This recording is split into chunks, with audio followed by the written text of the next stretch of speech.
Welcome everyone to another live edition, another live post game of 410 Sports Talk. Not the one we were hoping for in this one. Ravens lose to the Bills 23-20. In another game that the Ravens just seemingly let get away, up big early and have another second half collapse, outscored in the second half 13-0 by the Buffalo Bills. We're going to have a lot to talk about. Jimbo, I can see it on your face. You're in a lot of pain right now emotionally. What's going on, Jimbo? Yeah, so many thoughts here. I just want to say this. I cannot believe I'm saying this, but this team as constructed, dude, I'm a Ravens fan forever, but I'm off the bandwagon for this team going anywhere. I have zero faith left in this team. We are a 500 team. We are a 500 team. You know why we're a 500 team? Because this is what 500 teams do. They play half the game. And the other half of the game, they score 0 points, just like the Ravens just did. They give up. They have a ton of penalties. They get out-coached. They don't tackle. They overshoot every single thing. Patrick Queen, I'm done with. He gets fooled. It's like taking candy from a baby. It's ridiculous. I'm so done with the drops, the miscommunications, the lack of execution. We played today like a 500 football team. And guess what, Glenn? We're 500. We're going to be competitive because the NFL is competitive. But my confidence in this team is at an all-time low for us to go anywhere. I don't care what anyone says, and I know we'll dig in the stats, and all that stuff is great. Everyone will talk about the refs. Everyone will talk about all these things. But guess what? The MVP frontrunner and that offense put up 0 points in the second half, 0. Yeah. Not acceptable. And man, I knew it as soon as they scored going into the end of the first half. I got nervous at the no call on the pass interference defensively that forced the quick 3 and out after they scored on every drive up to that point. That was the moment. Yeah, we got a lot to get, but look, I'm going to go over the stats real quick. Losing my mind here. But let me just say this, Jimbo, and I'm going to go right into the stats. I'm going to let you stew on this. Somebody said it in the comments. I think it's important to point out. In 2019, when we went 14-2, we were 2-2 after 4 games. Okay, we were 2-2, and it looked bad. Yeah, but it looked bad then too. You know, look. This is all right. Let's get into the stats. Okay, so for the Ravens, passing the ball, Lamar Jackson, 20 of 29, 144 yards, a touchdown, 2 interceptions, was sacked twice. Josh Allen, 19 of 36, 213 yards, 1 touchdown, 1 interception, was sacked just the one time. Then rushing, Lamar Jackson again leads the way, 11 carries, 73 yards. Thought Justice Hill had another pretty nice game, had some really big runs for the Ravens late until the injury to the hamstring, which we'll have to wait and see what the severity of that injury is. He goes 8 for 45 on the day. J.K. Dobbins got a lot of run early, but I don't know if this was part of the plan or if the weather was making coaches nervous or if there was any issue going on with J.K. 13 carries, 41 yards, had the touchdown on the ground. And Josh Allen also leads his team, 11 carries, 70 yards. Singletary also pitches in 11 for 49. You know, I want to pause there for a second, Jimbo. The run game had moments where it looked pretty good, but it also had moments where, man, disappointing. I mean, how many times are they going to try short yardage situations and get blown backwards? I mean, there was another big time moment, 2nd and goal from the 1 yard line. You get blown up, which forces it now from the 3rd and goal from the 5 yard line. And of course, we know that drive ended in the 4th down attempt interception in the right corner. They just seemingly can't get any short yardage play. Seems to go negative, and this is just totally opposite from what we know of this team in the last 3 years. Yeah, I wish I had some technical answers that were really, that would make this really easy to go away. But it just seems to be, this is who we've become.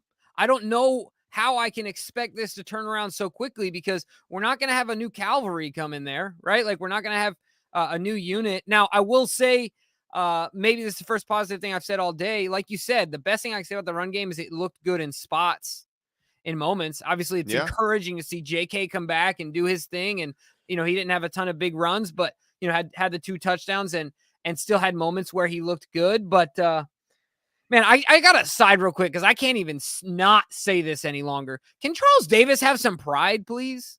Like, can he stop riding Josh Allen so hard? Like, be a man. Have some pride, dude. Like, I know you're an announcer, and I know you got a paycheck to collect, but, dude, can you remove the knee pads for a second? Like, just stop. Dude, just stop. Like, it was exhausting. Why is Lamar Jackson a footnote? Yeah, I mean, he's a big fan, I guess. That's all I could say. I guess I'm saying it lightly. He's a big fan. Yeah, Manny says, I'm usually all for it on fourth down, all for going for it on fourth down, but that was stupid. Refs were bad. Offense put up 0 points in the second half, and PQ didn't hit the jugs machine.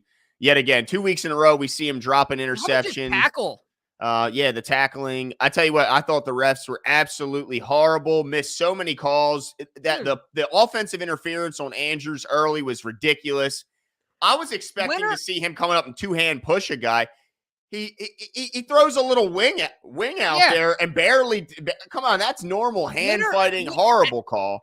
At what point, in the NBA, you get fined for pandering, for calls, for flopping and things like. At what point is this going to start happening in the NFL? Because that was complete pandering, right? Like we saw it with Mac Jones last week, where he got dust. He had a dust up in the sideline and he dove onto the ground. And then Josh Allen screaming at the ref. I don't know what your take is, but how do you physically expect a human running full speed with his head down to say, "Oh shoot, he threw the ball. I'm within 2 feet of him. I'm supposed to stop and full on matrix this thing, or else it's going to be a 15-yard penalty." How, in what world, if one of those referees shows me how that's physically possible, I will then believe that call. It is not possible. And it's funny, the ref held on to that. Hot right now. Dude, the ref held on to that stupid look. And this is another guy needs to sack up, is that ref, dude, because he didn't say anything. And then all of a sudden, the crowned MVP by the NFL media decides to yell at the ref, and they think, "Oh shoot, he must be wearing number 12 and have 7 championships. So I'm gonna throw my damn flag." Yeah, like come on, dude. What was that? Okay. Look. Really quickly, do you disagree? Like, was that I will say this. I thought that there was an opportunity there that he could have stopped. Oh. I thought he could have. I thought he could have. Well, it stopped. I thought that he could have slowed down and lessened the impact. But look, I didn't like the call, but I'm just, being honest with you. I thought he could have maybe laid off a little bit. But again, I'm still not a big fan of the call. If the ref's what about the call? Don't make it after you get yelled at. You got sunned.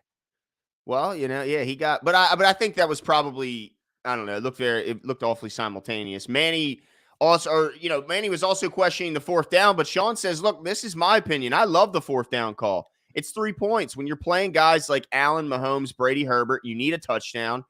End of story. And you know what, Sean, I would have agreed with you in every season before this one, but what I've seen through the first 3 games is they haven't been effective in those scenarios. Right. And so with the timeouts where they were, I was hoping that they would kick it, but in every other year prior, I love the aggressiveness because I was confident.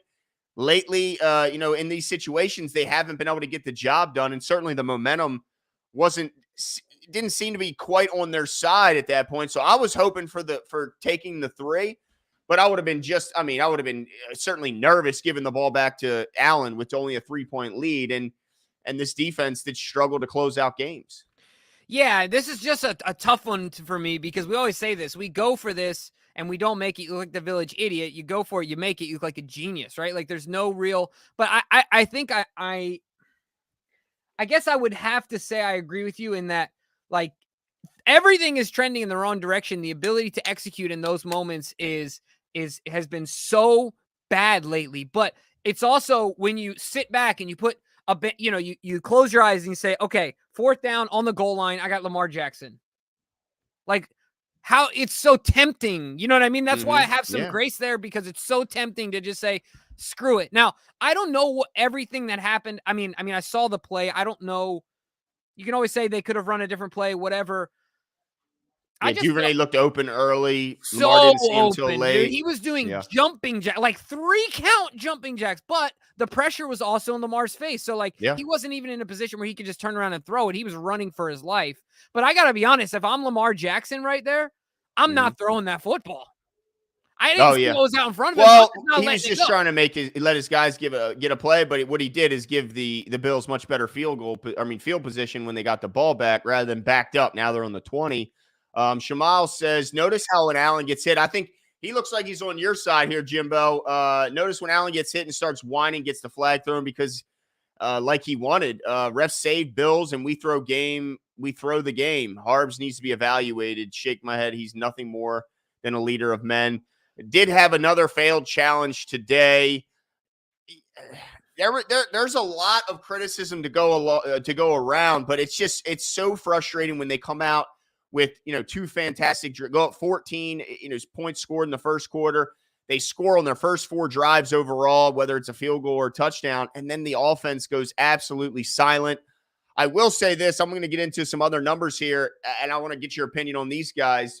As far as the receiving core, Duvernay 4 for 51 on 5 targets. I think the only target on the season he has yet to catch to this point was that interception on 4th down in the corner of the end zone. J.K. Dobbins adds 4 catches out of the backfield for 22 yards. Pat Ricard 3 for 17. But this is the guy I want to ask you about. Rashad Bateman, 3 catches, 17 yards on 6 targets. He had 2 balls zip through his hands today, the last of which was a huge 3rd down that keeps the Ravens offense on the field. I get that the conditions were terrible. The gloves, they're wet, are certainly less than effective. But at some point, if you want to be a number one, you got to pull down one of these balls. I saw a big-time late catch by Diggs on down the sideline where he just fingertips a ball, but he pulls it in. What's your thoughts on Bateman's game today? Yeah, I mean, and the other thing that was torturous about that play is that I didn't see what was out in front of him. But that thing could have gone for more than just a first down, right? Like if he escapes the guy that's behind him, he probably had a hell of a lot of green in front of him, right? So it's just, oh man, that was a tough one. So I guess my thoughts on Bateman are make the catch, dude. Like make the catch. I'm concerned. Devin Duvernay is a better catcher of the football right now than Rashad Bateman. And it's really funny. Glenn, legitimately, my mom texted me this week and said it's still Andrews and the others, because she's not a believer in Bateman yet. He's too inconsistent. And I was like, no, he's been playing really well. He had the one. I think we might have to elevate Duvernay. Dude, I mean, did you see the catch that he made? The diving catch was really nice. And anyway, but I'm frustrated with Bateman. You got to make the ones that are there to be made. Yeah. Right? Like Coach Big Loxley, moments. talking about the Terps, talks about not playing over your head. Just be yourself, like be your best self. That is a catchable ball for Rashad Bateman. No one's asking you to be anything else other than that. But, dude, you got to make the catch. Got to. And Mark Andrews, we love the guy, but 2 for 15. Never plays good in the rain. Never. I can't remember a single game where he's played well in the weather. Yeah, 2 for 15 is not the game you're expecting from Mark Andrews. Lars said we did not put up 1 point on the board in the second half. Inexcusable. 100% right. I mean, it was, if they get anything, this is a different game. Anything whatsoever in the second half. And it's staggering when you consider how good they looked when they came out the game. It's out the gate. It looked like as the weather turned worse, so did the Ravens offense. Coach Boy T says, Coach should have took the points, but I'm glad we got the AFC East out of the way early. Yeah, certainly with the weather, that they're going to be likely getting as the season gets later. It's going to get cold. It's going to get windy. It could get, pretty wet up there at times. So, yeah, glad to get it over with. But, man, I guess it could have been worse than 2-2. But, damn, we had 2 games, Jimbo. They could have easily been 4-0. They're up big on the Dolphins. They let it slip away. Up big on the Bills. Let that slip away. Could be 4-0. Missed opportunities. Marco says this is 70% on the offense, 30% on the D. So, got to score. What do you think? I want to talk about this and I want to break this down differently, Marco, and we'll answer your question as well. But I want to get to this. So, like, to me, offensively or defensively, really what's happening is inconsistency and execution. Throw the game plan and the game calls out, or the play calls out the window. But let's just talk about execution. We're so inconsistent. I mean, so inconsistent that, like, who do you blame for the inconsistency? Is it a coaching thing? Is it a player thing? Like, if there's a combination of both, who's more to blame? Obviously, we saw Peters hot and upset with John Harbaugh at the end of that game. But, like, what is it? What's causing this, Jekyll and Hyde situation where at some moments we are riding so high and others we can't score for a half? You know what I mean? Like, what's causing this traumatic inconsistency, whether it be offensively, defensively, or both? That's what I'm trying to wrap my head around here. Yeah, it's a challenge. Today, you could use the excuse, at least if you're on offense, that the weather was a big impact in the second half.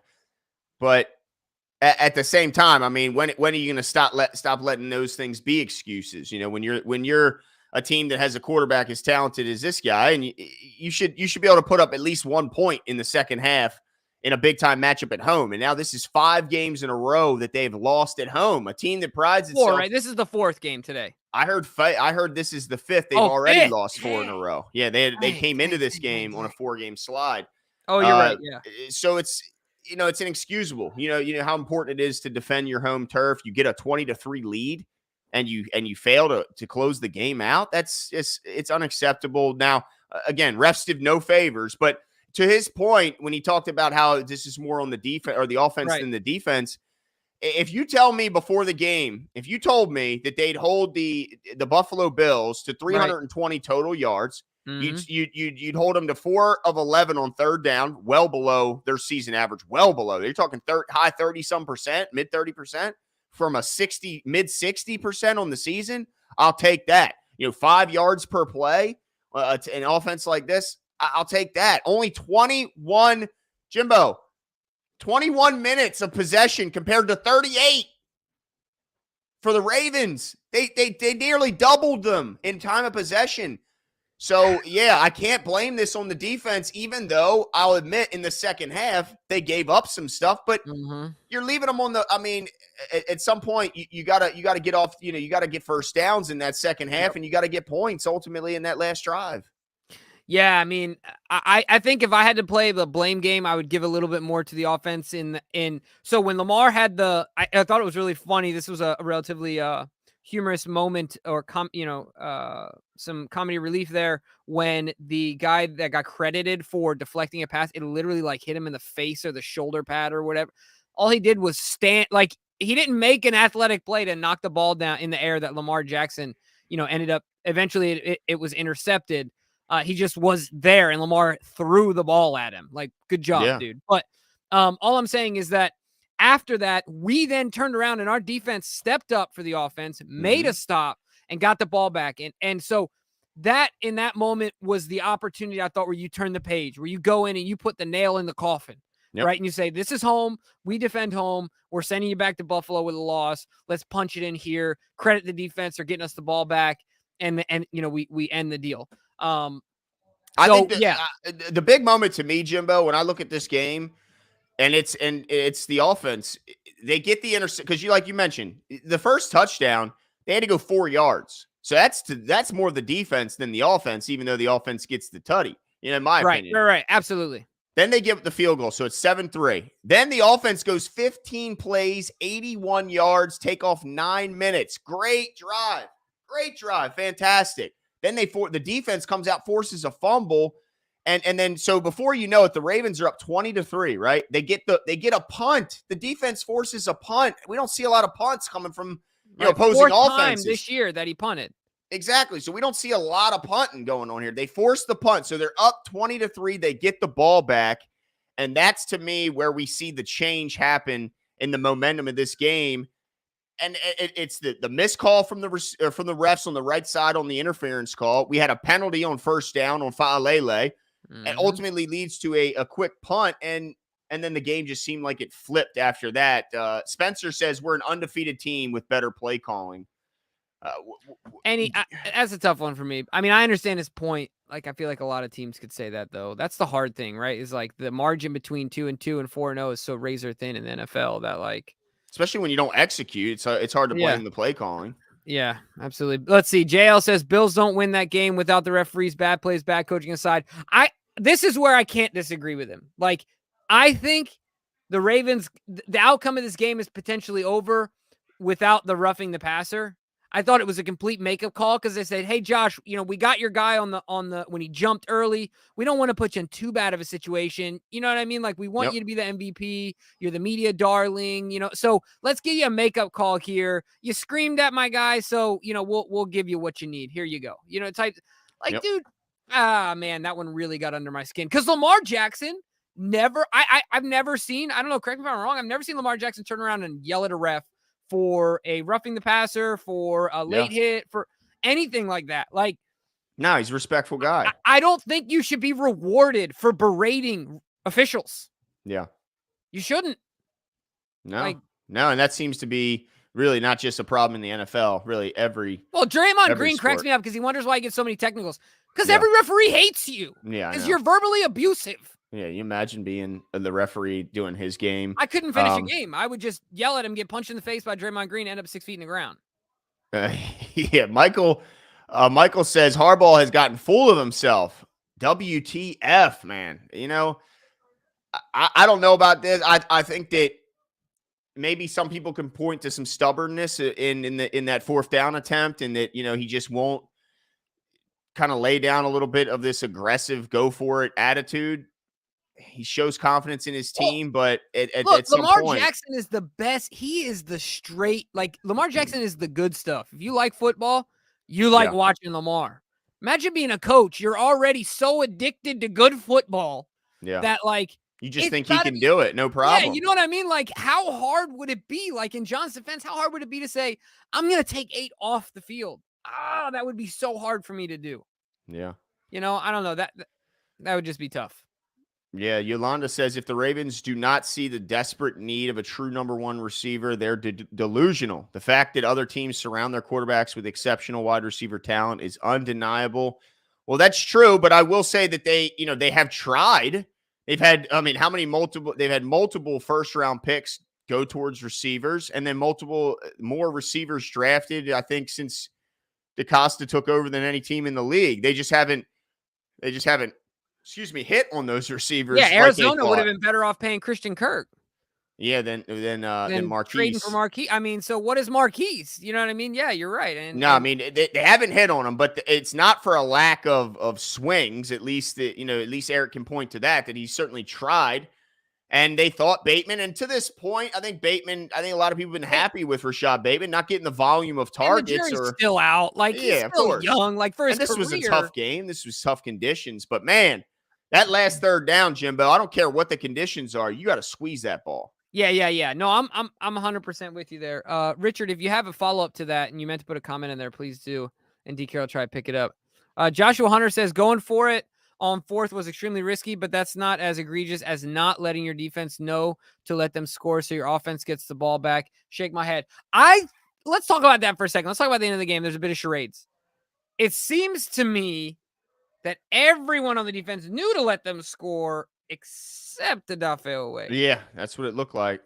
So I don't know if that was a coaching thing. In fact, didn't we see McDonald run out there? It seemed like everyone else somehow knew it except for one guy. That was kind of a scratcher. I think they were trying to, let him score so they have like a minute and a half or even more than that to try and go down and get the tying touchdown. I don't. And it seemed like there was a lot of frustration amongst the teammates after that play too. So yeah. So can we talk for a second about the Peters Harbaugh? I guess we'll hear later on about it. And my stance, whatever the story is that comes out, my stance was simply this: Marcus Peters is so good, and I love the passion that sure you don't want to see him up in your coach's face and things like that, but you gotta take the good with the bad with Marcus Peters. You can't just throw the baby out with the bathwater and say, oh, he's a bad apple, this, that, and the other. Dude's just so good. You have to tolerate some things. I'm sorry. I'm not talking about illegal things off the field. This was just, he was passionate and upset and didn't agree with things that happened. So anyway, that's my take on it. Yeah. Because people are going to slam him. The media is going to slam Marcus Peters about getting in his coach's face. I think they will. I think that there will be, maybe there will be certain folks in 50 plus that are like, you can't get in your coach's, face like that. You got to show him some respect or something. I don't know, right? I can already hear it. And I just think that Peters is just being passionate and you got to deal with it. Yeah, probably. I mean, it was a heat of the moment type thing. Yeah. I don't think that either one is going to have hard feelings afterwards, but we'll have to wait and see if it, gets to be a problem. Then I'm sure we'll hear about it. Delay. Nick Robes 33 says delay of games, clock management. I'm with Peters. Yeah, I mean, how do you get a delay a game on a field goal attempt? Now, luckily, he hit the 51 yarder that he had to hit after the delay of game. But yeah, too many delay of games. I will say it's the surprising part about it is I thought there were quite a few times for the most part of the game where the play clock or the play was obviously gotten in plenty of time, because I saw them at the line of scrimmage with double digits left and they were able to, it looked like, make some adjustments at the line of scrimmage. But yeah, there was far too many. We can't see delayed games. And also Tyler Linderbaum, 3 penalties today. Uncharacteristic. Yeah, had a fantastic rookie year so far, but 3 penalties is something you just can't have, especially when your offense is struggling. Yeah, no. Oh man, that was this game was quite the roller coaster, but it was really unfortunate because I felt like anybody that's been watching closely this year, your stomach did the early on in the second half. As soon as you saw you saw it coming. Yeah, you saw the offense come out flat, and then you saw the defense return the favor and just come out flat, right? And you said, "Oh boy, this is a problem." So I want to talk about the pass rush though as well. Yeah. Owe did some things. He had some moments. JPP looks okay. Like, I'm not super mad at the way he played. He certainly hustled for a 33-year-old. I got to give him that. Yes. And set the tone. So I'm happy about that. But there were still way too many moments where he was just standing back there picking his nose. No doubt. I mean, there's no hiding the fact that the Ravens could use a boost in that room. I just don't think that is going to be coming until we see Tyus Bowser and Ajabo getting closer to, to being back to action. But with this Stanley, how long's he been practicing before we finally saw him? Even JK practiced for so long. So even after we see these guys come back to practice, they're not going to be back on the field helping this team for a long time. So something's got to give. But I thought there were some bright moments for Adafe for sure. But man, there was also some times where it's like, you got to close that one late where he let Josh Allen get out of his grasp and he rolled out to the left. That was so crazy to me to watch him be this close and then Josh Allen take off and then create space, because Adafe is supposed to be so fast. We're in a 4.3 something at his combine. And it was like, how is he? Yeah. You know what I mean? Like, so all right, let's get to some of these super chats. DK is reminding us that we got a lot of people in the queue here, and we are here for you guys ultimately. So Savig says, I never say this kind of stuff, but Harbaugh's got to go. Last year going for 2-point conversions, and now not kicking field goals when the game's tied with 4 minutes. I don't know if that warrants John going. I think that if somebody was of the same ilk that said John needs to go, you can probably point to other things, potentially other than these points. But I look, there are also points of frustration for us as well, because like Glenn said at the beginning of the show, they're not working. Just not working right now. So do something different, right? I mean, how many times in a row have they come up short in those situations now? It's at some point you got to change it up. Ravens O's Nation, sorry, but this is inexcusable. You're not going to win every game for us fans. Put a lot of time into these games. We deserve better than this trash effort. Wow. So yeah, not loving the effort there. I guess the effort, I'm assuming that he's talking about the effort from more the coaches than the players, but maybe it's just entirety. All the guys need to give better effort. And I'm going to add one to that. We deserve to be in the top. We should be. I'm from now until next year, Glenn, I'm campaigning that the Ravens be in the top 10 in overall money spent on players. That's what this team deserves. Dag nabbit. That's what the Baltimore Ravens deserve. I'm crusading that because I need Bisciotti to do it. I'm done with the dumpster diving, dude. I'm done with it. The bargain shopping. I'm sick of it. Okay. Let's see. Parwan says Peters was yelling at Harbs. Yeah. That's we just don't know exactly what was the frustration. I mean, I guess we could certainly take a guess at it. What the Flock says, PQ is horrible and the refs are banned from NFL playoffs. Got the W. It's pathetic. Allen, no grounding, and Bateman, 3 misses. Yeah, good call on the no grounding on that throw to the right side. Nobody in the area, certainly was still inside the tackle box. Oh, that's okay. And He just it was, pointed. yeah, and it was barely even talked about or discussed. That was frustrating. I thought the refs clearly the beneficiary of the refs today was the Buffalo Bills. They were for sure. No doubt about it. There was missed calls and then poor calls in big moments. Seemed like every call came in a big moment, and it did not go the Ravens' way. And I'm not normally the type to really complain about the referees, because usually it all evens out in the wash. Like, you can only complain so much, but there's good and bad on both sides. But man, you're absolutely right in that it felt today not the ordinary. It felt a little too one-sided to not cringe. Yeah. 100%. Oh, this game was so frustrating. Yeah, Stuart 5T says, all right, Stardust? Stuart 5T. Hey, look, you know what? All right, let's see. The overbelief in LJ kills us. Wait, the overbelief in LJ kills us. It's okay to use our Hall of Fame kicker sometimes. Let RD protect the lead. Look, your point is just as valid. Let me ask you this, Jimbo. Let me ask you this. If we get 3 there, what do you think the chances are that game is not going to at least to go to overtime if we get 3? Well, now seeing how far they got into the red zone, I think they just score and they win the game. Like, I don't know if it changes the outcome of the game. That's the question. You know what I mean? So does it even change the outcome if they get 3 there? That is my only thing. Like, it might mean that they just they kick the field goal and we go to overtime. We win the toss. We go down and score and they win the game and Bills never get the ball back. To me, because momentum is such a powerful thing.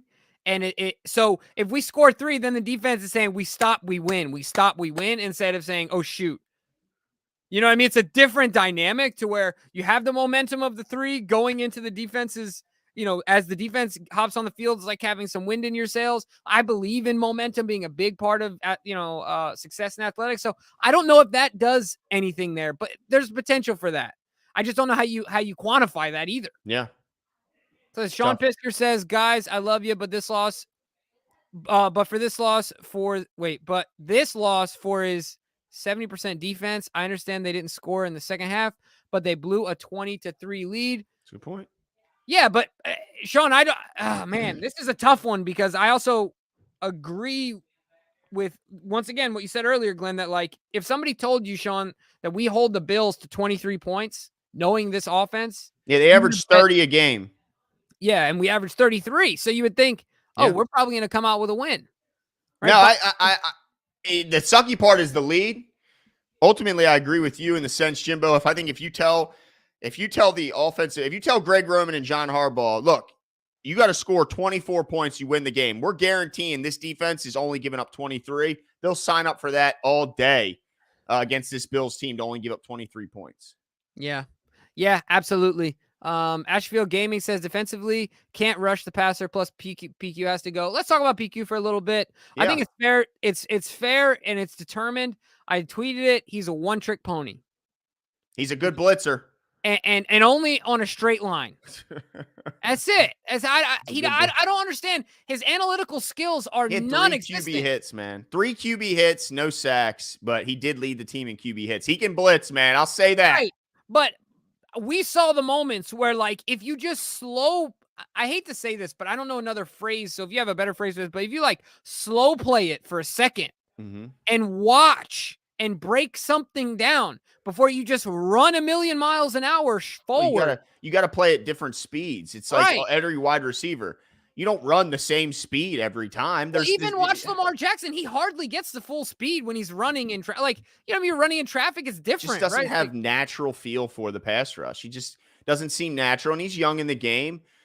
I'm sorry, as an instinctual, he just doesn't have the natural instincts that you'd expect. But the problem is Josh Bynes gets hurt. Josh Ross is on IR. So who are you going to bring in? There's nobody else other than him. Shout out to Tyler, by the way, my nephew. What's going on, Tyler? He said, so let's speak on Vegas. 20-3, then cheese penalties. That 4th down call was ridiculous. I'm a guy who loves 4th down tries, but surprisingly, I don't like the red zone ones. This hurts. Yeah, I don't like to even go there, let my mind go there, Tyler, even though I'll admit I did mention it down, when I was watching the game, but I can't allow myself to go there because if I do, then where does it end? And then I'm not even a fan because you can't. Like if it's all you're telling me the integrity of the game is not pure, then what's the point? Yeah, it's just difficult pill to swallow, man.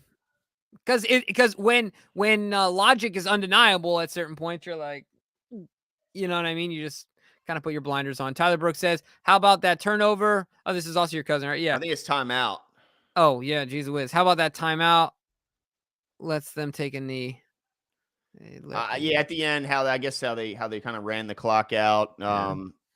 I was more upset about the tackle, but it's a young guy in a kind of a strange moment to tell a guy. It's like when they tried to tell Hulk in the Marvel series not to fight the monster. He's like, you're telling me not to. That's like telling, oh wait, you're telling me not to tackle the guy and let him run right by me. Okay, this is kind of counter to everything I've always been taught, but a unique moment might have called for it. Well, he was doing it multiple times during the game, like just not intentionally. Richard says that's on the offense and coaching. Defense, bend, and break on the Bills for 23 points. Offense has to score and stop settling for 3 points in the red zone, especially when you're playing a good team. Yeah, 7 points in the second half wins us the game. And in a worst case scenario, well, what I mean is that, like, if we got a touchdown, say we get to 27, right? And in a worst case scenario, what that does is that brings us to overtime. Yeah. 100%. Because say they get the tying score there. Yeah. 7 points. 100%. I mean, yeah. Yeah. Is this Little X Nation? So many passing concepts that have two receivers within 5 yards of each other. Halftime adjustments allow good defensive coordinators to shut us down. Yeah, I mean, it's hard to know until the tape, the all 22 view comes out, what the routes were looking like down the field. Also, there's always been reports last year the receivers were not running the correct routes. And so that was not the design to have multiple receivers within 5 yards. But certainly if that is, that's going to make things tough. And with this weather, it can make it even tougher. Marco G, if you told me the D holds in the 23, I say we win. Did you see delay a game in the first half? Tucker bailed out Harbs twice, or a terrible cut. Yeah, 100%. I don't know how you get a delay a game there. It's not like they rushed to line up either. They were lined up with plenty of time to snap the ball. It just never came. Yeah, I don't know what happened there. That's just unexplainable. Cakes, what's up, Cakes? I'm gonna throw up, dude. I'm with you, man. Tyler Brooks says we are 4-0 because of players. Coaches lost both. I don't know how to decipher the humble pie on that, or the blame pie, excuse me, on that one. Like who gets more? This Drew Frazier says this loss comes down to our OC and DC being bad at in-game adjustments. Roman has been bad at that for a while, and I think firing Wink was a mistake. Man, now we're really opening up the whole. I mean, we're letting all the skeletons. I get it, man. There's open wounds right now. People are pissed. They're hurt. Yeah, I'm already regretting half the things I said at the beginning of the show because I said mean things about people that I don't know. Dude, you came out hot. Let me tell you what. I'm holding on to. Restart this and watch what he said. I'm sorry, Mom. I'm sorry. Okay, it came out so hot. I just want to say this. Charles Davis certainly has a tattoo of Josh Allen on his butt cheek somewhere. No, on his inner thigh for sure. Oh my gosh, dude! It's there. It is there. It was nauseating. Yeah, that was tough. I don't know. And look, at some point, McDonald deserves some blame. Here's the thing: if your young guys are so not ready that every time they step on the field, they're targeted in a big way. Who's to blame for not getting your young guys ready if not your defensive coordinator? I mean, so ultimately the blame certainly falls on him. I saw Jalen Armour-Davis is a healthy scratch, and they bring up Kevon Seymour. So, yeah, it's an indictment on the young guys, but at the same time, it's an indictment on these coaches to not have them ready at this point. Whiskey Horseman says, I am happy with Peters getting in Harb's face. Yep. Need a 2012 type mutiny to wake some people up. Look, I don't think there's anything wrong with guys in the heat of a moment, in an emotional game, in a big game, to have some frustrations. I don't believe it went too far, and I think that they'll move on, and they're still going to it's clear these guys have a great relationship. I saw, if you guys haven't seen, they brought in a mentalist, I think last week. Yeah. It was pretty clear the Harbs and Marcus have a pretty good relationship if you watch that video, and very entertaining, by the way. Laura says when you go 95 yards and don't score 1 point on the offense, there's a problem. Certainly there's a problem. But look, second and goal from the 1, Jimbo. They run it to the right side. Morgan Moses gets absolutely just ripped to the ground, which causes Pat Ricard to now have to block that guy, leaving Matt Milano to come unchecked to make a 5-yard lost tackle. If Moses doesn't get Olayed, Ricard can take on Milano, and the running back walks it in for the touchdown. So while it's play calling, it's also execution on the players. Mm-hmm. Richard Hibbert says, put teams away when you have the opportunities to score. Simple math. 7 is more than 3. Then you can't blame refs, and you get rid of all the should of, could of. Like I said earlier, it's the O and coaching. Ooh, there's a lot going on there. It's the O and coaching, but it's also the pass rush. It's also, I mean, it's a lot, man. Yeah. I agree. There's just a lot of blame to go around. I think there's a lot of scoopings of blame. 100%. Look, man, again, if you didn't see Jimmy in the beginning, you want to see frustration, hit the reverse button. My man was hot. King Me says, can't win games. I might edit that out. No, we got to leave it. You need it. You're a fan. That's what our statement is, Jimbo. Fans first. I know. You look like a fan. Kill me. Yeah, mom already saw it. King Me said, can't win games when D's not stopping offenses. Shake my head. They certainly scored got 23 points. I get it, but they got to get late stops. They did. They have, they had the interception last week with Peters. They had it, but they didn't get it in this one. Yeah, it hurts. It hurts. Sean Fisker says, you know what I don't understand? Everyone's mad at the offense for not scoring, but doesn't acknowledge that the Bills' defense stepped up and didn't let us score, just like our defense should have done when they had a 17-point lead. Fair enough. I mean, they executed. They got it done when they had to. And that's what it's about at the end of the day. All right, DK, let's keep these things rolling. Good point, though, Sean. Yeah, because that is absolutely valid. Like, that's what I say. The blame is they got everyone. It done. Yeah. Alec Burkhead says EDC needs to make a call to Chicago for Roquan Smith. This is the worst era for Ravens linebackers as far as tackling. Oh, thank you. Alec, thank you, because this brought up a great point. Jimbo, have you been seeing what the defensive rookie of the month has been doing down in Jacksonville? I know. Devin Lloyd, your guy from Utah, has been a machine. Yeah, I know. And Harry and I have been talking about it. All I'm saying, Devin Lloyd, I don't even want to say for Kyle. Maybe. I don't know. What do you think, Kyle Hamilton, Devin Lloyd? I'm for it all day, right? Like, of course, I'm for it. But I understand. Yeah, that's not fair to Kyle. But no, it's not. But in hindsight, man, he would look a lot more valuable right now in the middle of our defense than Kyle Hamilton, who I can't wait to see the snaps, like the snap counts come out. I don't know if they have yet. I think they typically take a little while to get released. But I'd love to see what his snap counts look like in this. And I'll tell you what, Eric DeCosta, I think, is good at what he does. But man, did you see him, Eric? Did you see Kyle Hamilton on the field? I saw him once. I can recall seeing him once. But I tell you what, man, you don't realize how good Ozzie Newsome is until, yeah. Anyway, Josh Allen fanboys wanted him to win. Hashtag refs and Davis. 100%, dude. I can't disagree with that one. Joshua Hunter says, agreed. Holding Bills 23 points should be enough. I disagree with too much blame on OC and DC. Bateman catches the ball or Lamar doesn't throw a ball into a guy's face mask, and we have a W. That's the 100%. thing. Is that he hit it in his face. His hands didn't hit it. Yeah. He threw it into a man's face. Yeah. And then they're dapping him up on the sideline like, great play. Like, bro, dude, way to have a huge head. You had a head. That's what you did in that play. You had a head. And a heartbeat. And, yeah, exactly. Oh, geez. No player blame. Stop. I hope that's sarcasm, because certainly Bateman was the one who let the ball go through his hands. Lamar threw the ball into the face of a player. Oweh let Josh Allen out of his grasp. I will say Metabike had a pretty nice game, had some moments. But, boy, we missed Michael Pierce. It showed against maybe the team that least likes to run the ball, and they had some big-time runs in the second half. No doubt about it, both Josh Allen and Devin Singletary. Ashified Gaming says, when are we going to hold EDC accountable for not drafting enough pass rushers? These are professional QBs. If you give them time, they'll pick you apart.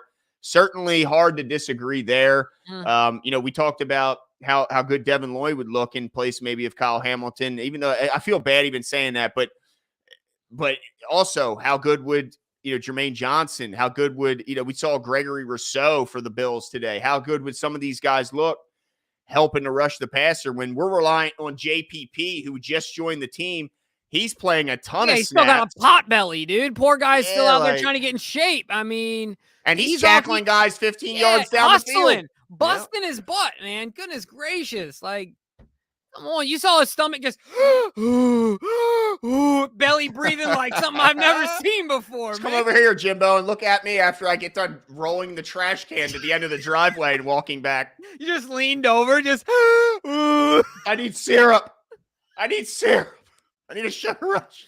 Oh gosh. JL says Charles Davis is a munch. Josh Allen is a hoe. This is my I think guess. that's how. Yeah. Yeah, what am I trying to say? I didn't like Josh Allen when he was out of Wyoming because I didn't like Wyoming, and he's obviously turned into a good as a state. Well, no, like I'm not gonna get into all that, but all right. But Josh has turned out to be an Wyoming excellent player. To you, Jamil? What'd you say? What did Wyoming come over? No, and I just like to get. I just like to bust Josh's chops because I don't know if he was intelligent enough to get into any other school but Wyoming. Oh, dang! Shots fired. I just think it was more about his test scores than his arm. Let's be honest. Harbs. But what I was gonna say though is he's turned into a good quarterback. All that being said, the refs and Charles Davis certainly did him some favors today. Michael Jarrett said, and that's they make special exceptions for athletes too. You basically only have to be able to know how a bubble sheet works. He almost moved on. Moved on to Michael's comment, and he circled back. Michael Jarrett says Harbs needs the number to Gamblers Anonymous. All these issues start at the top, and we have a lot of issues. He does like to roll that dice, doesn't he? Oh boy, it's tempting. That's what I said. It's so tempting when you got Lamar Jackson. Yeah. How do you take Lamar Jackson off the field in good faith? I can sympathize with him. Jordan Malone, we appreciate the support, man. And we know you're going through it as well. I'm going to keep this thing going, Glenn. So Marco G says, Harbs is not afraid of losing his job. He'll go for it. If it's not good, if it's good, he's a genius. If not, he knows his neighbor, Eric DaCosta, won't fire him. Pure nepotism. Well, I don't know if nepotism is the proper word there because I think that the definition anyway, family, I think, right? Yeah. I think what you're trying to say though is like favoritism, right? Like he has his preference towards John and, I don't know. Sure I mean, they do love John, but, is it hard to say otherwise? John's definitely not afraid of losing his job because he knows if he does, Glenn, guess what? He's getting like 28 another calls. one real quick, but I'm sure there's moments where they disagree with his decision making. I'm sure that happens all the time. I mean, that's what Bisciotti said. That's part of the reason why he's not at the games and he watches it where he does because he acts just like me and you. He acts like a fan. He's yelling at the TV. He's acting crazy because and he will call you out.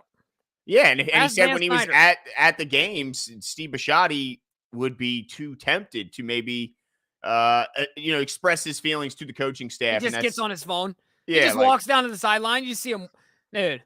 Those shiny whites just walking down the sideline. John, like, woo. Just fired up. Tyler says, need all 22. Duvernay was open a long time. Yeah, he was open, like you said. But Lamar was running for his life. He was backpedaling at that point, had a guy in his face.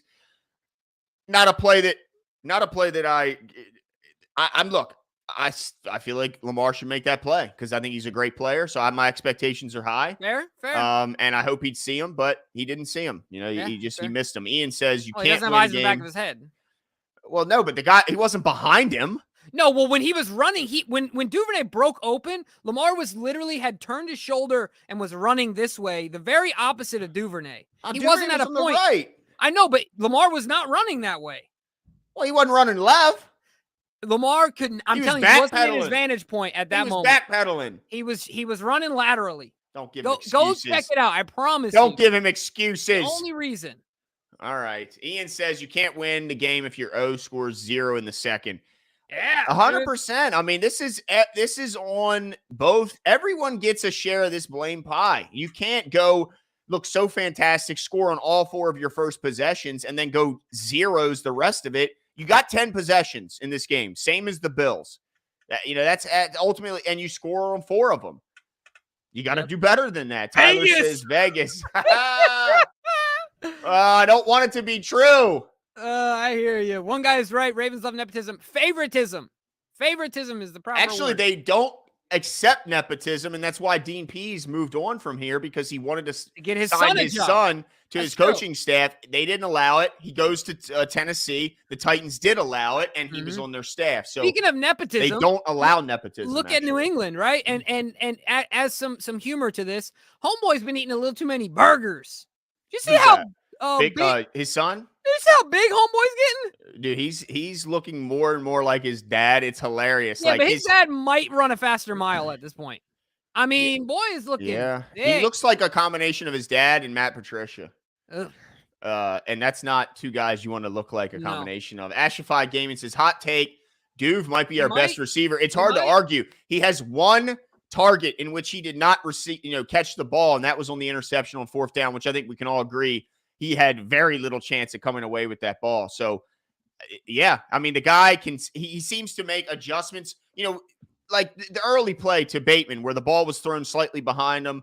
There was a play to Dobbins where the ball was thrown slightly behind him because the defender was jumping Lamar's face, and they dropped it, and everybody wrote him off, or they fell right down. They wrote him off. They said, well, it wasn't the easiest catch. Duvernay don't give a damn. If you throw the ball near him, he somehow makes the adjustment and at the very least makes the catch and falls to the ground. But at least he does his primary job. He catches the ball. Let's see some more targets for Duvernay. I want to see him more in the backfield 100%, but I want to see him. Let's get vertical with him out of the backfield. Yep. Why not? Yeah. What do we have to lose? I don't understand that. All right, we gotta wrap this sucker up. We're gonna do our over-unders, Glenn. If it's cool with you, we're gonna do that on Tuesday. Yeah, we can break because we got a lot, dude. Every week, shout out to you guys. Every week we get more and more submissions. The submissions are going up. I thought you were saying, we've had over 500 people in the show at a time simultaneously. Dude, we're filling up a church, and I'm talking like a mega church. One of them big ones. Bro, come on. Appreciate you guys are coming out. So let's get to DK. Do you mind throwing up Joshua Hunter's silver lining comment? I think that's the last one we got here. Is there one left? Okay. Silver lining from Joshua Hunter says, Ravens did not play their best football and almost came away with the W. Different refs. This is probably a comfortable win. Don't panic. Josh, I'm not with you on that. I'm panicked. This is the worst I've felt about the Ravens because of the trends. I'm panicked, Glenn. All week this week, you're gonna have to step me. You're gonna have to take me off the ledge. I'm normally not this person. Well, let me help you. And Joshua, thank you. Thank you for making this to be the end of the show, because they're only 2-2. The rest of the North, I think I didn't see if the Steelers ended up losing that game. I think they did. I don't know, but they're hopeless. Yeah, the Browns lost to Atlanta. Cincinnati won, and this is a huge game next week. But this is a 2-2 football team. They were 2-2 in 2019. They just lost to the hands down the best roster in football, and they lost a game everyone agrees they should have won. The only other team they lost to was everyone's pick to be the number one in the power rankings 2 weeks ago, and they were 3-0. And they lost that game they should have won.